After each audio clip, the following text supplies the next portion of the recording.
Hi மக்களே, இன்றைக்கி நம்ம என்ன வீடியோ பார்க்க போகிறோம்னா ஈஸியாக தம் ரூட் எப்படி செய்யலான்னு பார்க்கலாம். அதுக்கு தேவையான பொருள் 1 கப்பு ரவை, அந்த கப்புக்கு பாதி கப் ரவை, சீனி 4 ஏலக்காய், 50 நெய், கொஞ்சம் பால், ஒரு 3 முட்டை, கொஞ்சம் முந்திரி பருப்பு, கிஸ்மிஸ். ஃபஸ்ட்டு ஒரு பெரிய மிக்ஸி ஜார் எடுத்துக்கலாம்.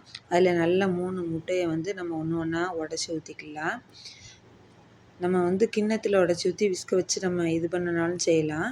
ஆனால் நம்ம மிக்சியில் உடச்சி ஊற்றி நம்ம மிக்சியில் இதை உடச்சி ஊற்றி சீனியை அதோடு போட்டு நம்ம அரைச்சோம்னா நல்ல பவுட்ரு மாதிரி ஆயிரும். முட்டையும் சீனியும் நல்லா ஒன்று போல் நம்ம நல்லா அரைச்சி நம்ம எடுத்தோம்னா நல்லா தண்ணி மாதிரி ஆயிரும். இல்லை கொஞ்சம் உப்பு சேர்த்துக்கிடுவோம்.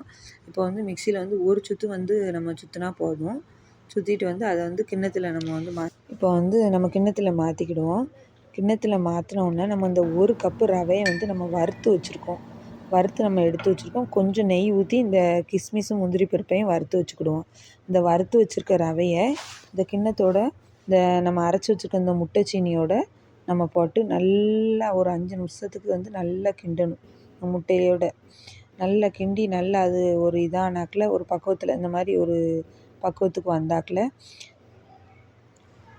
அப்புறம் கொஞ்சம் அந்த நெய்யில் வறுத்து வச்சுருக்க இதையும் இதோடு போட்டு லைட்டாக கொஞ்சம் மிக்ஸ் பண்ணி விட்டுட்டு,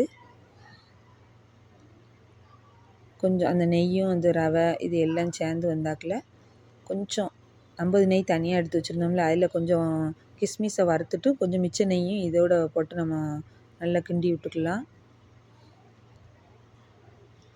ஏன்னா ரவை இருகலாக இருக்கும்ல, அதனால் கொஞ்சம் பசும்பால் ஊற்றிக்கிடுவோம்.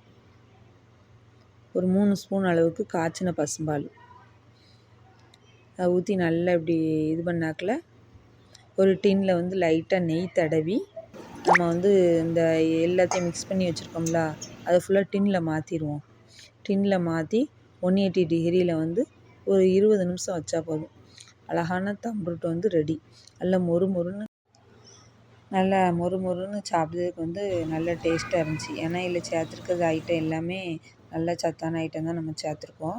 ஆமாம், நாங்கள் குக் பண்ணி எடுத்து சாப்பிட்டோம்.